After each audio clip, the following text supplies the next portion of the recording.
Welcome to the Crunch Time Instagram Live podcast, hosted by me, Benjamin Bullock. This podcast features nothing but real talk analysis and conversations about sports, entertainment, news, and much more. Now, strap in and buckle your seatbelts because it's time for Crunch Time. What's happening, y'all? What's happening? Happy Friday to y'all on January 9th, the 29th of January right here in 2021. Hope all is well with y'all, man. I want to thank y'all for joining me and right here on the Crunch Time Instagram Live podcast right here, man. I'm your host, Benjamin Bullock. So happy for y'all to be joining me here tonight for this special episode 4, Season 2. I'm going to be talking to NBA with one of the top scouting gurus and analysts in the game on the NBA and NCAA side of Rashad Phillips. For those who are listening for the very first time, you can follow this podcast on Spotify, YouTube, and also Apple Podcasts. And also, if this is your first time listening on this particular podcast, we give you nothing but real talk, real life conversations about sports, news, politics, entertainment, whatever the topic might be for today. And like I said earlier, the topic for today is going to be NBA talk with one of the top analysts in the game, and Rashad Phillips, man. He's one of the dopest people out there. I really enjoy his takes and in terms of what he gives, in terms of talking about the game of basketball as a former player. He actually hooped at the Detroit Mercy out there in Michigan, and also played 10 years overseas as well, and eventually transitioned to the media field. So he's had some really good takes, and he's really been right in terms of what teams should be able to look for on particular players. For example, with Trae Young and also John Morant, he was the first one that kind of hopped on the John Morant train when he was hooping at Murray State. So shout out to him, man. And throughout the show, man, if y'all have any questions for Rashad, go ahead and drop it right there in the comment section. So I want to thank y'all for joining me, and I'm going to go ahead and get Rashad at it right now. Rashad, what's up, man? How you doing, brother? I'm good, bro. I'm good, man. How you doing, man, on this Friday evening, man? Oh, man, I'm feeling good. I can't call it, man. Thanks for having me on your show. I'm excited. I really appreciate it. Anytime I see good brothers reaching out, I'm always here to be a part of everything, man. So, again, thank you for having me. Man, no, thank you, man, for even taking time out of your busy schedule. I know you're a busy man. You're very high in demand. Shout out to Rob Park and Chris Broussard. Those are my guys, too. You know what I mean? So I can see you definitely getting on their level, which you already on their level, in my personal opinion. So is it snowing up there in Michigan, or where you at now, matter of fact? Oh, man, I'm in Florida, baby. Okay, you good then. You good money, bro. You ain't got to worry about that snow up there, man. I'm warm, brother. I'm warm. I understand, man. It's about 60 degrees out here in Dallas, Texas, man. So let's hop into this thing, man. First and foremost, man, it was the 1-year anniversary of Kobe Bryant passing, and I know you were familiar with Kobe, and the video I actually dropped on my Twitter page with you hooping in the Magic Round Ball Classic. Kobe was in that, man. So what's your thoughts on just celebrating the life of Kobe Bryant, even though he tragically passed last year? I'm not over it. I'm not. Just mentally, I'm still not in a good place to accept it. Kobe meant so much to the culture, to the fabric of the game of basketball. So to lose that type of person so suddenly, but not only that, but the 8 other people that were with him, including his daughter, and were other kids on the, it's mind-boggling to me to even know that he's gone. I talk to him all the time, man, like to myself. I talk to him, and I do feel like he sends me messages. I do feel like that. I have a huge poster in my office right now, right across from me right now, that I see him every time I'm writing and stuff. So he's just, it's just unfortunate, man, and something that I'll never get over and never be able to kind of cope with it. Yeah, I definitely understand, man. I'm the same way, man. I was at a brunch when I got the news and everybody was talking about it, and I have a young daughter, man, so I felt that hit me right here, man, all day, man. So it just is what it is, man. You know what I mean? What was that game like, though? On a lighter note, man, when y'all played up there, was that 96? 96, man. Yeah. So tell me a little bit about that, man.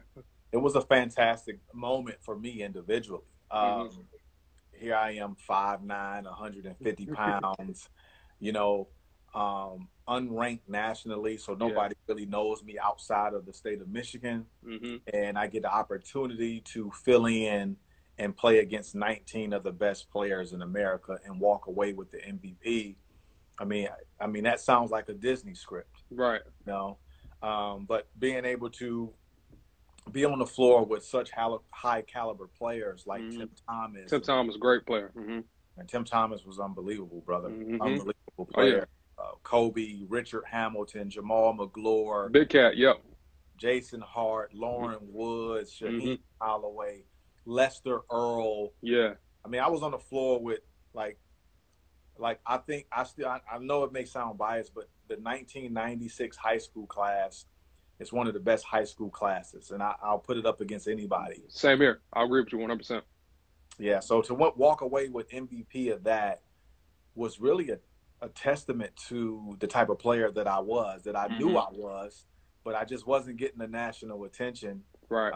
So that really felt good to me, to be embraced by the fellas, and obviously Kobe Bryant kind of signing off on my talent at that particular time. That's dope, man. Kind of helped propel me to the next level. That's great, man. That's great. And you ended up starring at Detroit Mercy. You ended up getting your jersey retired, and you know, you were able to play overseas for 10 years. So kudos to you, man, for even getting through college and able to build a professional career right after that, man. Yeah, it was, you know, not everybody gets to play Division I basketball, first of all. Only 3% of players get to play Division I basketball. And on top of that, I don't think people understand how difficult it is to be an All-American. Right. At the college level, especially at my size, you know, and to be good for 4 years straight, you know, really, you don't see that a lot. So, right. Yeah, man, you definitely did your thing, man, and congratulations to you, man. So let's kind of shift gears a little bit, man, to, you know, the current status in the league right now. You know, obviously coming into the season, one of the biggest storylines was, you know, how would Kevin Durant and Kyrie kind of coexist in Brooklyn, and also on the other hand, you had James Harden kind of coming out of nowhere being unhappy in Houston, so they ended up trading James Harden to Brooklyn. And so in terms of like, well, how do you think that team's going to work out in terms of possibly even winning an NBA championship this season? I think it's going to work out fine. Anytime that you put three dominant players on the same team, I think their only competition is themselves. Right. You know, I mean, Harden, Kyrie, and KD are maybe the top three isolation players in all of basketball. Right. So this is a team that can close out games. Right. So it's going to be really difficult for you to beat them 4 times in a playoff series. And I'm sure they have one more trick up their sleeve in trying to trade for a hybrid post. And once they do that, I really believe that the Nets are going to be in the finals. And whoever they face, I think it's going to be the Lakers. I don't think it's going to be a cakewalk. Wow. 3 dominant players. I understand. So you don't think DeAndre Jordan is that piece on the post they need? No, I just think he's a little older now. He's in his career. I think he's a good second unit backup. But as far as playing extended minutes, you're going to have to go get somebody like Andre Drummond or, you know, somebody like that where you can kind of lean on that guy to play extended minutes in the playoffs. I got you. So how do you think Steve Nash is going to be able to kind of hold everything together as a first-year coach? I know he has a really good support staff, but at the same time, you know what I mean? How do you think he's going to be able to hold that together? That's not his job. Steve Nash is not really the coach of that team. He's just the face of that team. Those guys coach themselves. This is not a high school team. Yeah.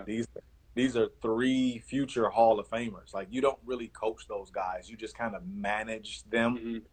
They coach themselves. You know what I'm saying? And I think Nash is the perfect coach for Brooklyn and for what they have because of his relationship with KD in the past and the respect factor that the players have for him. He's a 2-time MVP. He was just a great player in his own right. So I think when you have those type of accolades and then you step into that field of coaching, you automatically garnish the respect of those around you. And I think Steve Nash does that. That's a good point, man. This is Rashad Phillips, NBA, NCAA scouting guru and analyst. If y'all have any questions for him, go and drop it in the comment section. So staying with the Eastern Conference, man, Philadelphia is really kind of, let's say, taking off, but they've done really well under Doc Rivers, and even the Knicks have been able to kind of stay around that 500 mark under Tom Thibodeau, man. So what do you think about those two teams and how they're going to be able to match up or how they're going to progress as the season goes along? Well, I think Philadelphia, I mean, when you look at what Joel Embiid is doing, I think he's a top 3 MVP candidate. I think Doc Rivers has been able to get between his ears. You know?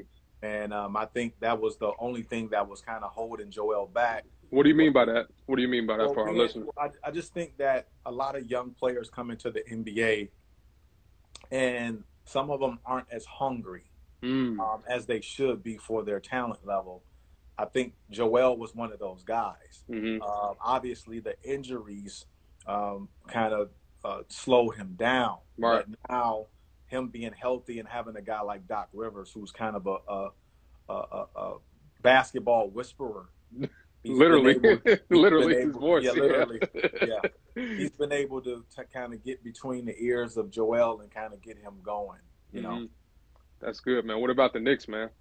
So, yeah, I think the Knicks are still – obviously, Tom has them playing great basketball. I think we don't talk about Julius Randle enough. Definitely. And how tremendous of a player that he has been ever since he left the Lakers. Yeah. Ever since he's left L.A., he's been tremendous. He's been 21-9 1 year, shooting 52%. This season, he's playing tremendous. He's one of those players that you may not pay to watch play. Yeah. But he's one that you will respect. Yeah. When you play against him. You know, he's not a highlight guy. He's just a brute force. And I think New York made the right decision by making him the number 1 option and going through him. Okay. I definitely get that, man. It was crazy, small world. So he's from Dallas, and he lives here in the offseason, and he actually works out at one of the gyms I go to. So shout out to Sanders Fit in downtown Dallas, man. He was in there on Sundays, bro, getting it in, just on some straight agility stuff and just trying to really stay in shape. Yeah. So definitely, he's definitely been in the grind of definitely trying to make it happen. For sure. Yes, sir. Yes, sir. We got a question from Cool Athletics, man. He says, if you were calling the shots in Denver, would you give Bobo more minutes? That's a very good question. Yeah, I would. I would put Bobo in the game. When you look at the landscape of how the NBA is played, it's about pace and space. And Bobo kind of epitomizes that because his ability to make shots, his shot blocking ability, and again, he's a mismatch problem for a lot of teams. So yeah, I would definitely play him more. Why do you think he hasn't got more minutes? I don't think he's mature enough yet to really make that step forward in the NBA. A lot of things is about maturity.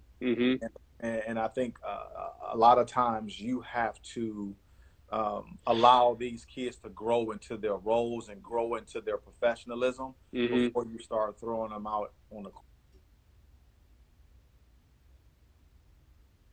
court. So sometimes it's not always just basketball related why a player isn't playing. There's a lot of other factors that go into it, and I believe Bobo, that makes the case for him. Would you say like a lot of the off the court stuff is trying to manage money, family, and all that kind of everything? Stuff? Okay. There's a lot to go with being a professional athlete, and a lot of times we sit back and just think that these people, these players are robots when they're actually people.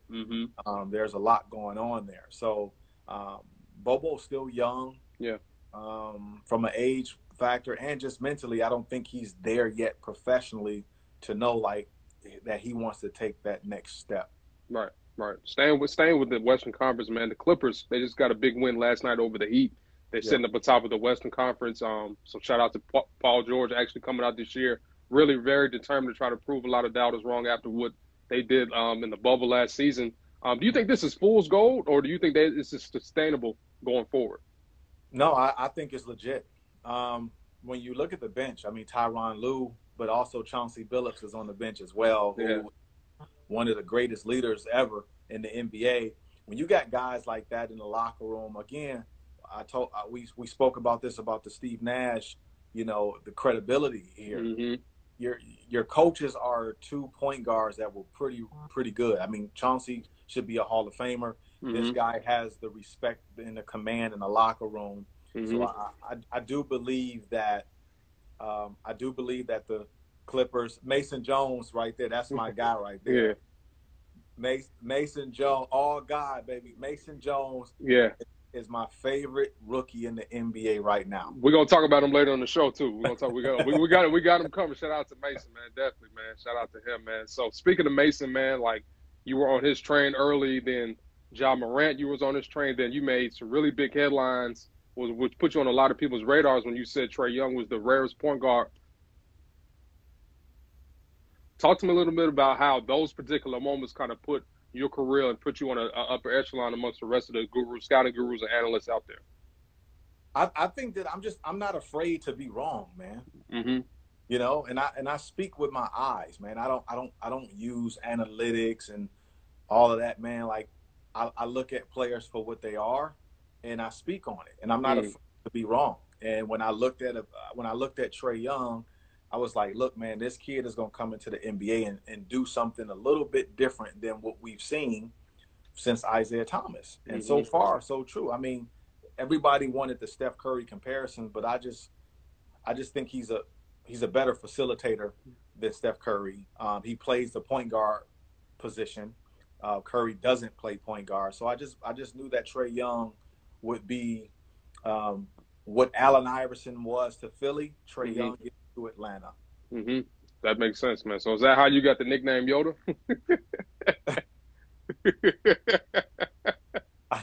Yeah, I mean, I think my Yoda name comes from me being a teacher.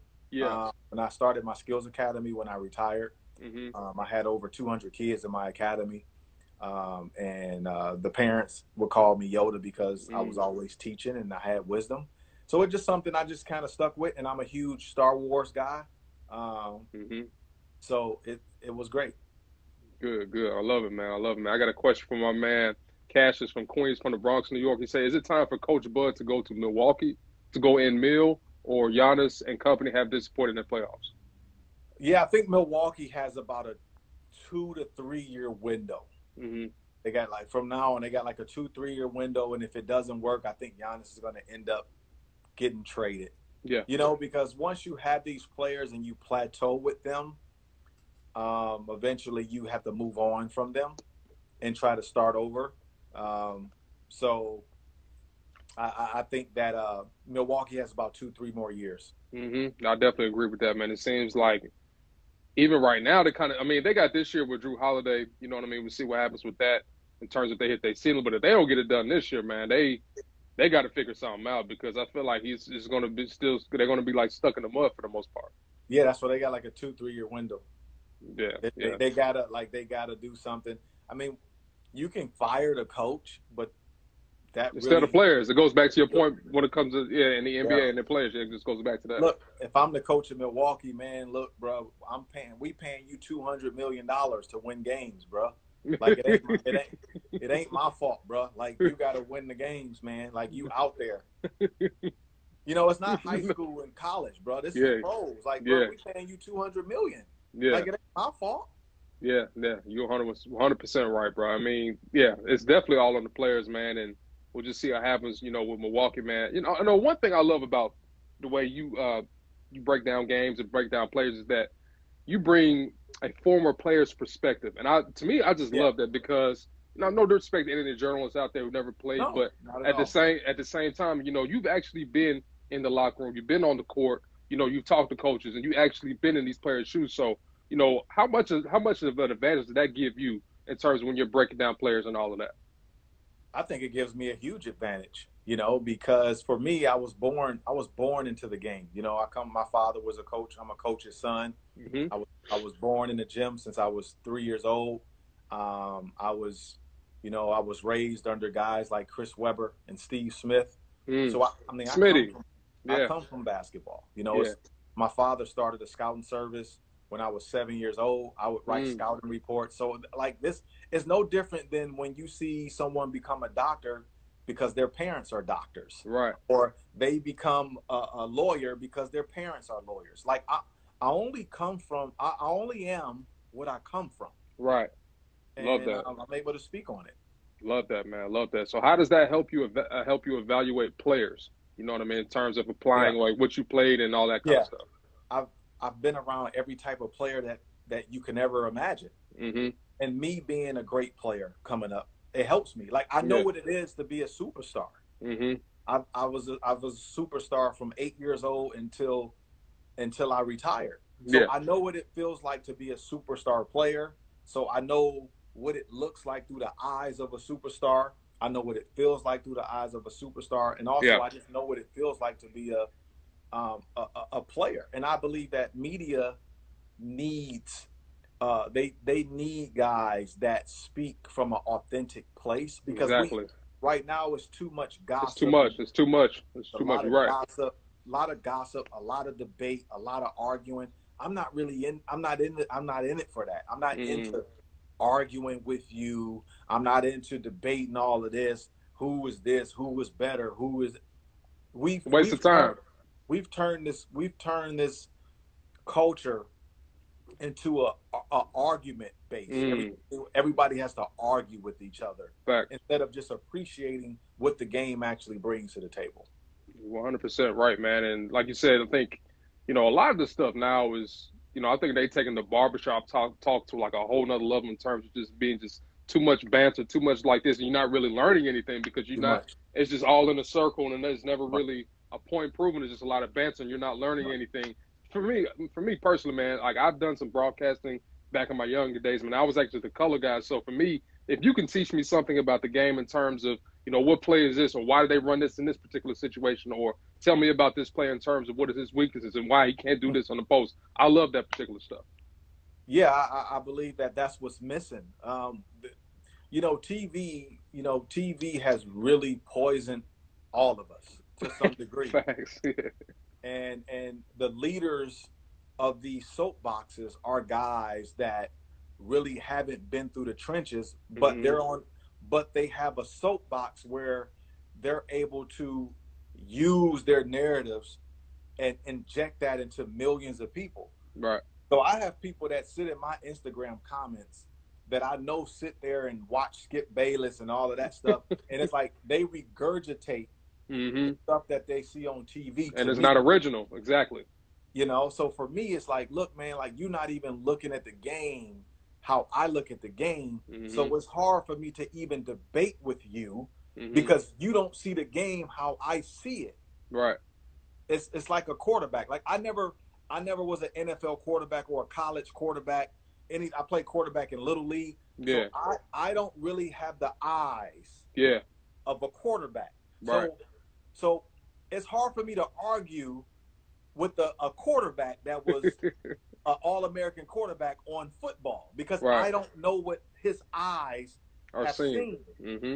It's the same thing. It's like, why are you arguing with me? Your eyes don't even see the same thing I see. Yeah. So it's pointless for us to have that argument. Right.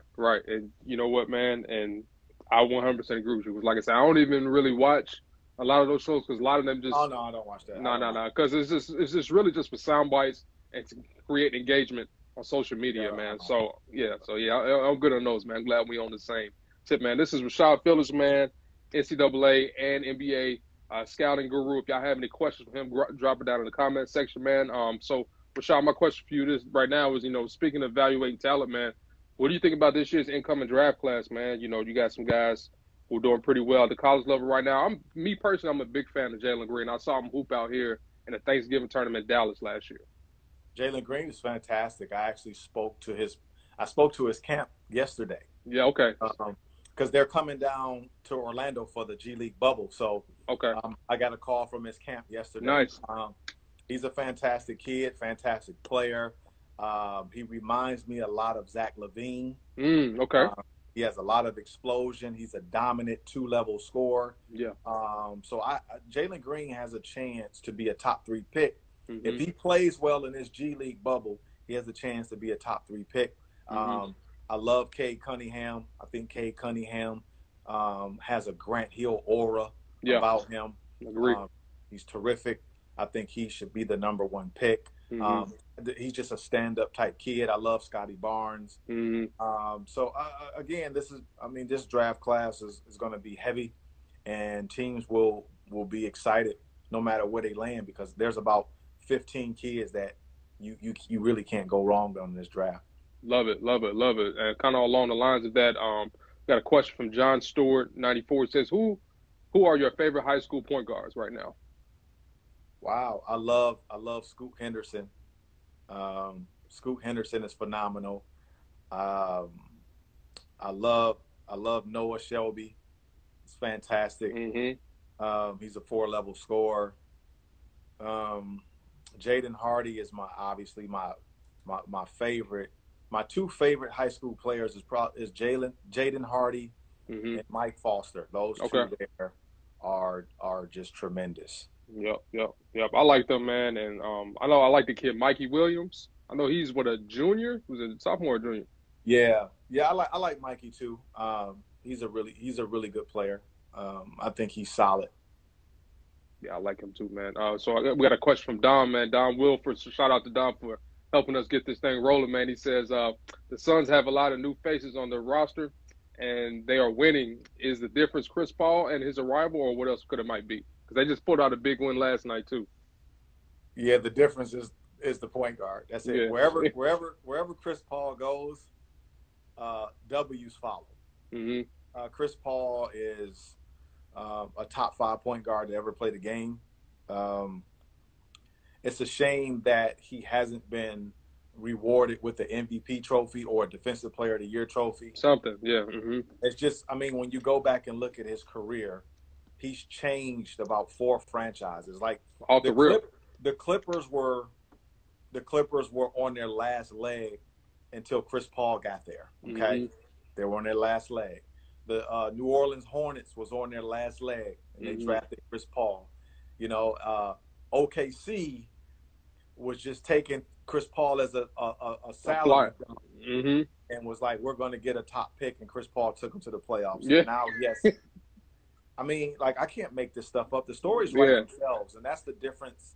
That's the difference from myself and a lot of media members. I don't create the stories. The stories write themselves. Yeah. And I just tell you what's hiding in plain sight. Yeah.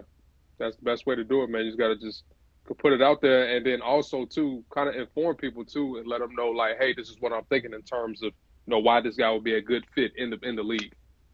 Absolutely. A guy like Chris Paul is a generational talent, and again, he doesn't get that tag because he's small, and he doesn't dunk, and he doesn't windmill, and but we haven't. Chris Paul is the Isaiah Thomas of this generation. Yeah. Like Kobe was the Michael Jordan of a generation. Chris Paul is the Isaiah Thomas. Yeah. Of this generation, but he hasn't won the championships like Isaiah. I'm just saying in regards to the way that he's dominating the game from a small player's position, and not really receiving the accolades that he should. Absolutely, man. I got a question for you, man. It's kind of an interesting one. So, if an NBA team offered you a front office gig, would you take it? Oh, I get that question a lot. Yeah, I got a couple factors in before I would nod to that. It depends on the team, first of all. It also has to depend on the job title. I'm never gonna be a scout for an NBA team. Like, you're above that. You're just not gonna make me a scout. So if you offer me a scouting job, you could just say the email. But it depends on the title, the city, and then because I have a family, man. So I like warm weather, so it has to be. I like the Orlando Magic, Atlanta Hawks. Yeah. I'll stay in somewhere like that. That's good, man. Hey, you're gonna be in one. I'm just claiming right now.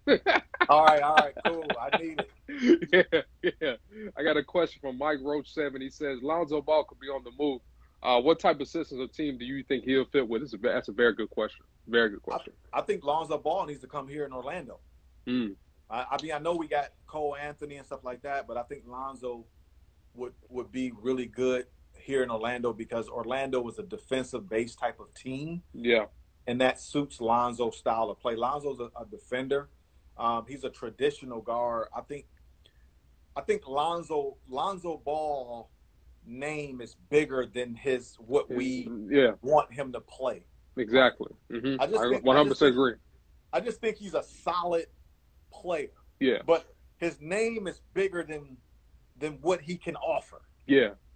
And that's not taking nothing from him. I just think his name has been in the bright lights from whatever reason. Yeah. He was the number 2 pick, but I don't think I think De'Aaron Fox is a better player. Yeah, I don't know, to me, even when they played each other in the NCAA tournament, I'm like, De'Aaron Fox is way better, but he's a much better player than Lonzo Ball. And then De'Aaron ended up going later than him in the draft. And to me, it was really no comparison. I always thought De'Aaron was a better shooter. I think he created a little bit better. Better player. Exactly, all that. Yeah. Mm-hmm. You know, it's just a better player. And again, how I do my scouting, like I just remove the curtain and remove the narrative, bro, and just speak the game. Like this is not me taking anything away from Lonzo, but this is me just looking at the game, the position. Mm-hmm. I believe De'Aaron Fox is a better basketball player than Lonzo Ball, and it's really not close. Mm-hmm. To me, oh yeah, you're right. It's not close at all. Not close at all, man. Not close at all, man. So I got another question for you, man. So, you know, you talk about mentoring players and, you know, all different types of level, man. You actually took on a really good project with Edgar and James' son, Jizzle. So shout out to Jizzle, man. So how did that even happen, man? Because, you know, obviously Edgar and James just got inducted to the Hall of Fame. I know y'all down in Florida, but tell me how that even happened. It's crazy because when you start scouting and evaluating and people starting to hear your name and amongst different circles, people start reaching out to you from all walks. And I got a phone call one day, and it was Edgar and James. He's like, hey, Shad. Do the accent. Do the accent. I need the Miami accent. He a Florida boy. I know, you gotta do it, bro. You gotta do the Dade County accent. He like, yo, Shad. Hey, I need you over with my son. I need you over with Jizza Man. I need you with Jizza Man. hey. Mouthful of goals, all that. Yeah, we call him Jizza Man. So he like, I need you with Jizza Man. And the crazy thing about Edge is Edge didn't ask me. He told me. He never asked me. He called my phone. I'm like, hello. He like, hey, I need you with Jizza Man. It's Edge. He's like, hey, meet me at my crib tomorrow. I knew you like, all right, I'll see you tomorrow then. I was like, all right, see you tomorrow, Edge. But Edge is a phenomenal person. That's good. He just really understands the fabric of sports. Mm-hmm. He has wonderful kids. Like I met all his kids. I've obviously been to his house, and Jizzle was just a really good kid, man. Like he's very inquisitive. Mm-hmm. He asks questions. He's very receptive. He understands what's going on, and I love the kid. Like he's like my nephew, you know. And now me and Edge like brothers now, man. That's great, man. We talk pretty much every day. He lives 25 minutes from me, so it's like we just go like that, man. But no, he's a fantastic guy, man. I couldn't ask for a better person. Also, you know, we're the same age. Yeah. So a lot of people don't understand, like a lot of these guys, these pros, like we're in our 40s. So they remember me when I was a player. Yeah. Like, so Edge remembers me at UAD because we That's crazy. So they were like, so it's like they're putting two and two together. It's like, oh, that's the same dude that was at Detroit with the Braves. And it's like they put two and two together, and then, you know, that's how it works. Man, it's crazy how things work out for you, man. Shout out to Edge, man. I know he Ready to get that gold jacket and hop in that Caprice or whatever and go and sit down there in Florida, man. And we got a question from Warren, man. He says, should the NCAA three-point line be the same as the NBA three-point line? Oh, man, that's a great question. Mm-hmm. I'm going to say no, because I think too many kids would rely on that, and it'll take away. College is a pure game. It's not an entertainment game. College is predicated on basketball and the rules and the principles of the game. Right. I believe if you move the three-point line back in college, then you take away from the purity of it, and then you start trying to make it more entertainment. Right. You got to be able to go through different channels. The NBA is entertainment; those are the highest level. College is the bridge to that. So I don't think that you should move the three-point line back. You think the mid-range game is lost? It's lost because analytics has made people believe that it's not a good shot. I've had kids tell me, I get calls from kids all the time. My coach told me don't take the pull-up. And I said, I don't understand. What's your coach? Let me talk to him. I don't understand. I don't understand that logic. I don't. Yeah. I don't. A good shot is a good shot. Unless it's a time situation where you're down 3 and you need a 3 with certain seconds on the clock and you need it, then obviously. But if you have a 2-point pull-up, I think you should take it. Yeah, take it. Definitely. If you're somebody who's struggling on the court, they need to find a rhythm instead of just trying to force and jack threes all day. If that mid-range is open, go and take that thing right off the glass. Yeah. That's great, man. So we just about done, man. I got one more question from YouTube Lifer. He says, what do you think of Anthony Simons? Does he need to find a better opportunity? I think Anthony Simons I think next year Anthony Simons will be the #1 breakout player in the NBA. Okay. I really love what that kid is about. He's a tremendous athlete, but he's improved from a perimeter standpoint. Hey, I'll take some more questions. Definitely take some more questions. Yeah, go and drop it in, Will. He's a phenomenal athlete, great perimeter player, and again, he's playing behind, CJ McCallum. We have to look at it like that. But I think next year Anthony Simons will be the #1 breakout player in the NBA next year. Couldn't agree more, man. So let's do a quick word association questions, man. Real quick answers, man. So I'm gonna throw something at you, and you just throw it right back. The first thing that comes to your mind. So LaMelo Ball, what you got? Box office. Mason Jones. My favorite player. This is a real good one. I think you can even elaborate on this one, man. Zion Williamson. Man, I really hope that Zion can stay healthy. That's it. If Zion can stay healthy, it could get ugly for some people. It can get ugly.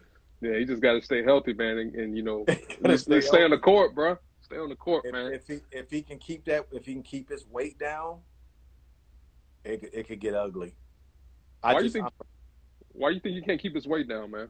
I just think, maturity, like you talked about earlier. Yeah, I just think that he's still a kid. I think he's still a kid, but man, he is, like Liam said, man, he's a Lamborghini for sure. I just think he's a kid. He's still learning his body. If he stays healthy, though, Zion can average, 27, 28 a game if he can stay healthy. And he's one of the few players that can dominate a game without being skilled. Okay. Like, he doesn't have to be skilled. Like, he's just out there. He's just brute force. Yeah. And he reminds me of like Daryl Dawkins. Chocolate Thunder. Okay. He reminds me of Chocolate Thunder. Yeah, shout out to Chocolate Thunder, man, for those who don't know what that is. Yeah, definitely rest in peace to him. Okay, here's one for you. Bronny James. LeBron's son. That's it. All right, then we got to talk about this earlier. Mikey Williams. Box office. Love it. Love it. Love it. Love it. Love it. Okay, we'll see. We got a question from John Stewart 94. He says, do you like Sky Clark? I love Sky Clark. Mm. Sky Clark is gonna change Kentucky next year. Okay. He is You saw that question from my man. Finish this answer, then we go to that one. okay. he said who wins and why. All right, man. So let me get back to Sky Clark. I love Sky Clark. I think he's going to change Kentucky next year. Mm-hmm. Kentucky lacks a point guard perimeter player that's dominant. And I can't believe I didn't say his name when they asked me about who's my favorite high school players, but Sky Clark is one of those too. Yeah. That kid is going to be tremendous. Mm-hmm. I think he's going to be a top 10 pick. Mm. He's going to be a one and done, but he's going to be one of those one and dones that is legit ready to play at the pro level. At the next level. Love it. Love it. Love it. All right, so let's talk about my man Will's question, man. So he said, who wins in a one-on-one? Rashad Phillips versus Ray McCallum. Who wins and why? First of all, let the people know who Ray McCallum is if they don't know.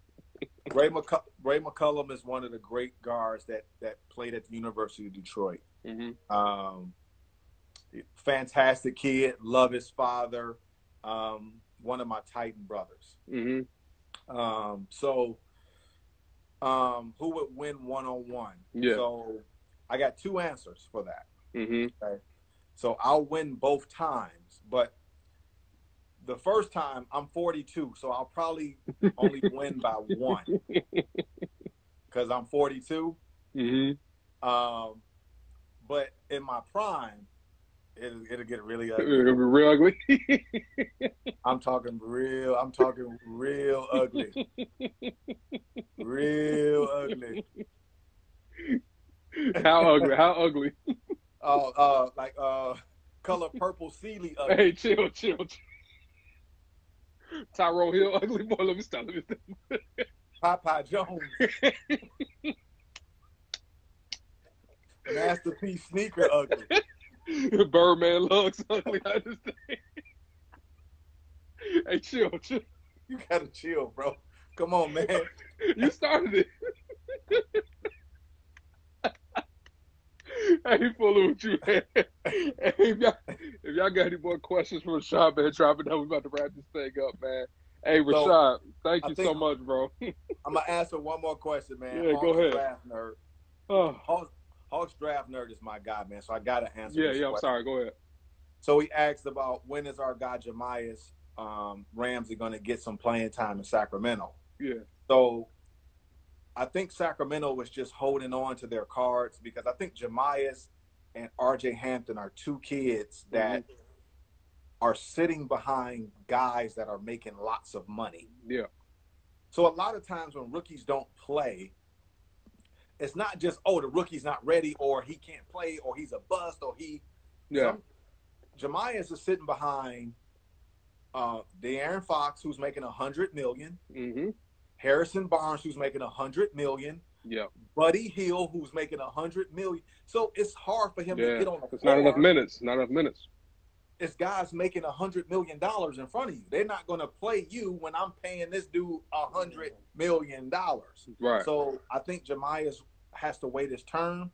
RJ Hampton has to wait his turn as well. We got more silly questions because we got people laughing at us, man. Kodak Black ugly. Yeah, it'll get ugly like that. Ooh, that's pretty ugly, boy. That's pretty ugly, boy. We got one question from another question from one Queese. He says, who are the greatest top 4 players to ever come out of the state of Michigan? Now, that's a really good question. Very good Magic question. Johnson. Magic Johnson, definitely. Mm-hmm. Magic Johnson's 1. Chris Webber is 2. Mm-hmm. Jalen Rose? Top 4? Derek Coleman, sir. Okay, DC. Okay, DC. Okay. Mm-hmm. And Steve Smith.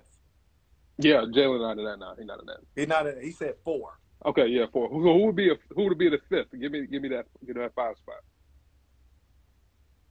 Damn, that's tough, bro. Oh man, that's a tough one. I gotta really dig. I don't know, the 5th one. I gotta really think about that one. Maybe Amani Bates when he's done. I hold that for the young fella. Love it. We got one more question from Max Van Akin.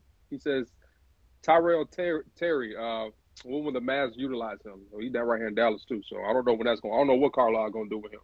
Yeah, Spencer Haywood is definitely Spencer Haywood. Like that's what I'm saying. I was like, that's a hell of a question, bro. Yeah, Gerv. I'm in there somewhere, but man, I'm in the like top 12. You know, but those guys, Chris Webber, Magic Johnson, like those, Spencer Haywood, Derek Coleman, like those guys, like that. Yeah. We got Smitty, like those guys are in front of me, man.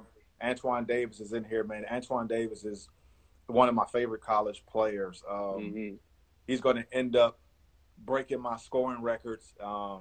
The dude can really put the ball in the basket like no other, bro. That's like good. I watched that dude on tape. It's like, man, like like the way he be scoring the ball, bro, like it'd be like, it's crazy how he could put the ball in the basket. Like he's an NBA scorer, bro. Like for real. Like so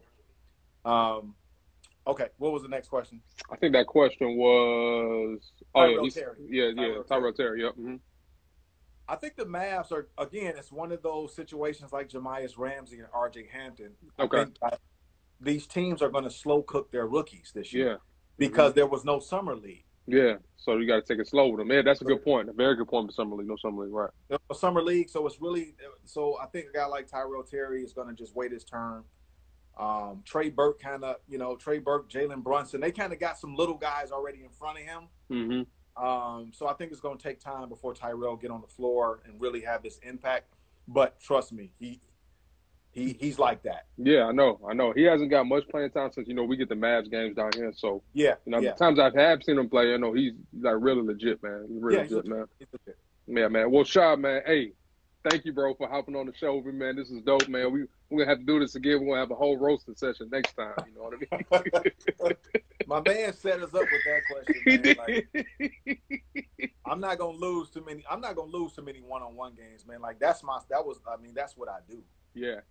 Is what I do, man. Definitely, bro. Well, thank you so much, man. This is dope. Make sure y'all follow this guy. Follow everything on social media. Check us out. Check him out on any other platforms. Anything you want to say before you get out of here, man? No, I really appreciate it. It's been a blast, man. Can't wait to do it again. And again, thanks for having me. No problem, bro. We'll talk soon, okay? Talk soon. Yes, sir. All right, man. That was a phenomenal show, man, with my man Rashad Phillips, man. Shout out to everybody who dropped some really great questions, man. Really appreciate y'all for tuning in and interacting today, man. You can catch this episode on my Instagram right after this ends on my timeline, and also you can catch it on YouTube, Spotify, and also Apple as well. So if y'all have any questions for me in terms of how I can make the show better, please let me know. I'm definitely open to any suggestions, any comments, or whatever the case may be. So once again, this is the Crunch Time Instagram Live podcast. I'm your host, Benjamin Bullock. Thank you for listening and watching. We'll catch y'all in the next couple of weeks. I'm going to take the next couple of weeks off because I got some stuff to do for work that's going to take up a lot of my time. So appreciate y'all, man. Y'all be good. Y'all be easy. And also, y'all be blessed. Appreciate y'all.